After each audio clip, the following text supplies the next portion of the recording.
All right, what's going on, guys? As always, guys, please, before we get into this, smash that like button down below. Subscribe if you're already not a subscriber to the channel. That really helps me to know that I'm teaching you guys things that you actually want to hear. And down below in the links and in the description are going to be links to two things, which is going to be the Get Upside app, which is an app for you guys to scan your fuel receipts and get money back on every receipt that you scan. And then the other one is my Robinhood app, which obviously you guys know, I've talked about it many times.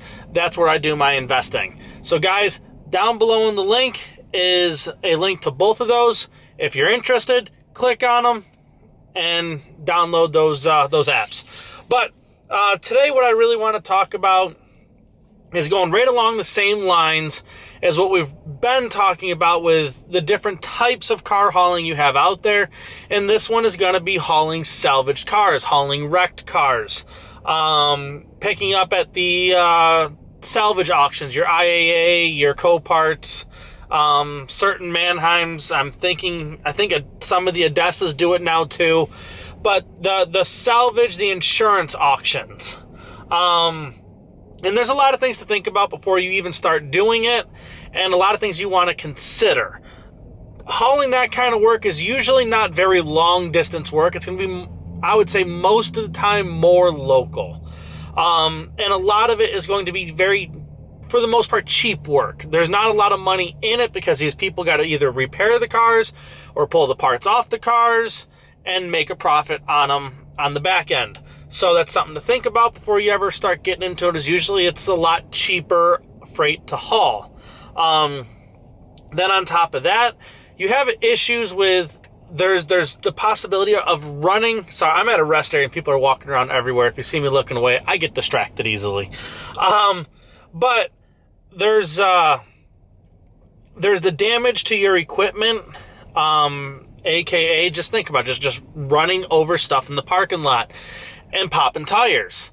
You lose a tire and you got to have it done on the side of the road. You're talking anywhere between $500, $600, $700 for a tire to be replaced. And you got to think most of the time those loads might have, at the end of the day, a profit margin in the range of $300 to $400 profit after you're done driving for the day. So you got to think, you could lose a couple days worth of work every time you have a breakdown by just losing the tire in that aspect. The other thing you got to worry about is going to be, a lot of these places, they load the vehicles onto your truck via a forklift and off of your truck via a forklift.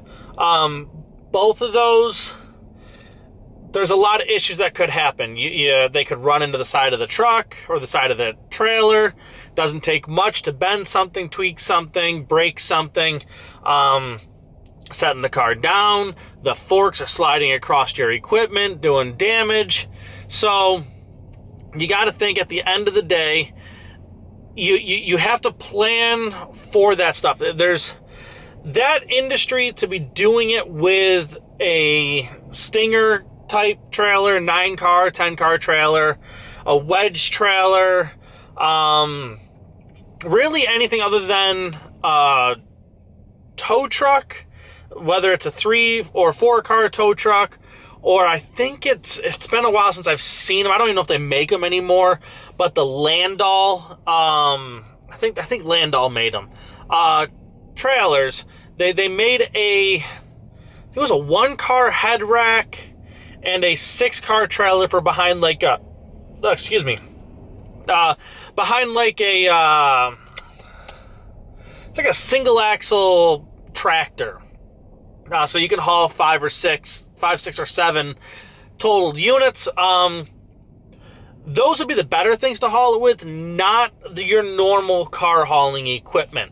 And the reason I say that is our car hauling equipment's not designed to have a car that's sitting on its frame set down on top of these trailers. And if you're doing that, you're causing excess wear and excess damage to your equipment. Some of them don't have tires, don't have rims. You're setting that stuff right down onto your aluminum decking, wearing through it. It's just kind of stuff you got to think about. Can you make money out of it? Yeah, probably. It was never something I wanted to do, but there is always that option.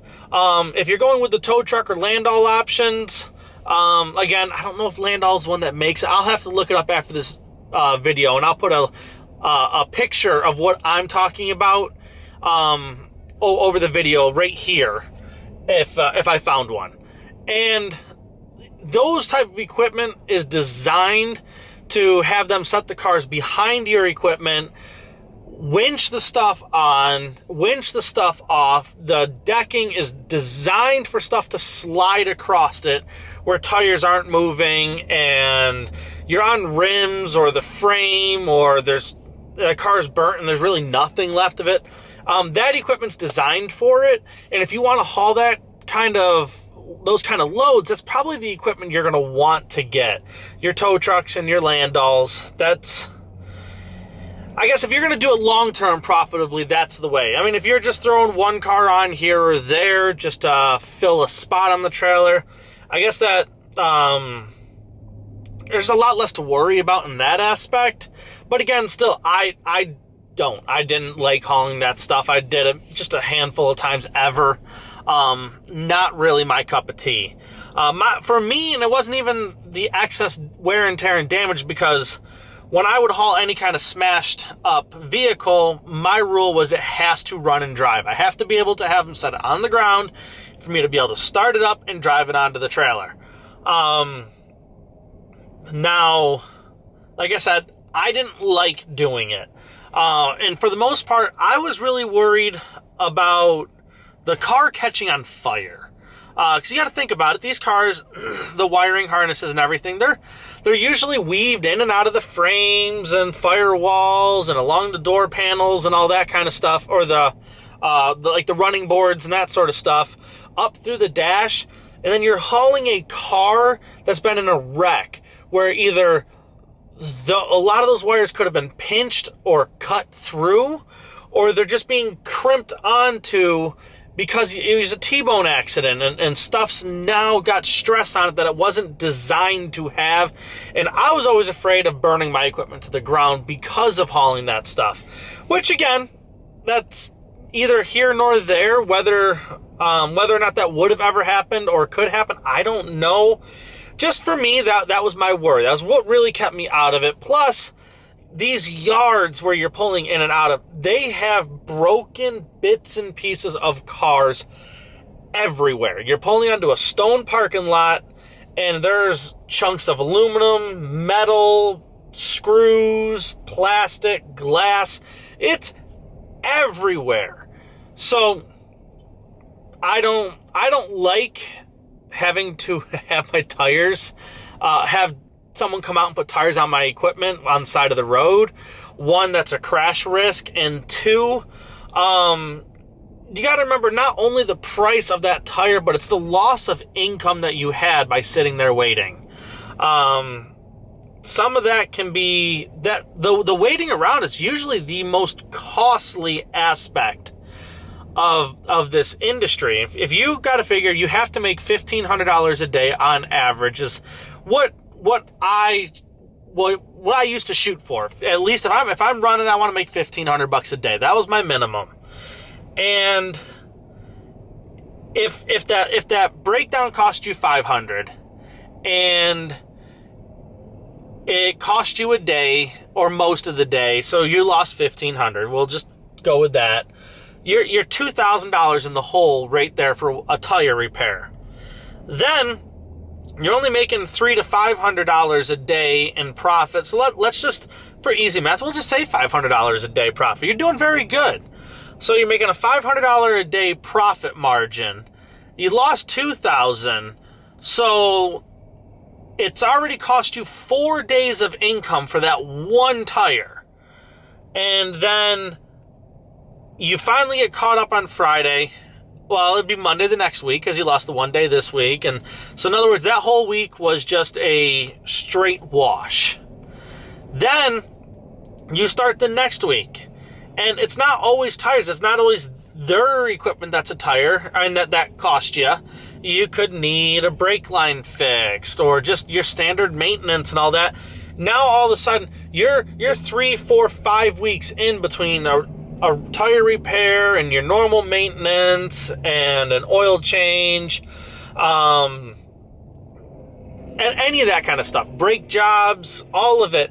And now all of a sudden you're going, oh, well, look, I just lost 4 months of this year in trying to catch up for hauling this cheaper end of the industry, I would say. And all of a sudden, it doesn't take much. You have a motor rebuild, you lost the entire year for the most part. You take a $20,000 motor rebuild, divide that out by 500 a day in profit margin. That's if you're making a very good profit margin. I know a lot of guys that by the end of the week, after all expenses, they're happy with having $500 left. So you start going and looking at it in that aspect. Is it truly worth the time and investment in doing that?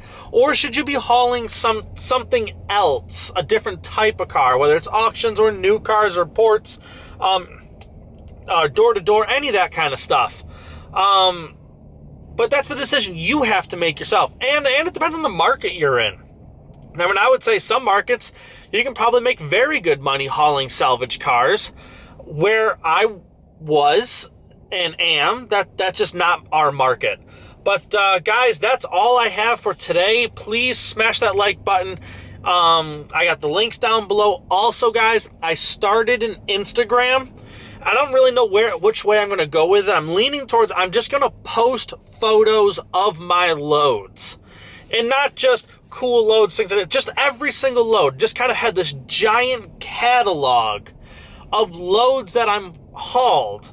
So you guys, if you're running that type of equipment or you get a load like that, you can just scan through my photos and go, oh, hey, look, there's a great idea of loading something. So guys, check out my Instagram. It's at Car Carrier TV on Instagram. I don't know how to link into it yet. I literally just started it yesterday and I'm playing around with it. But check that out, guys. Thanks for watching. I'll see you on the next one.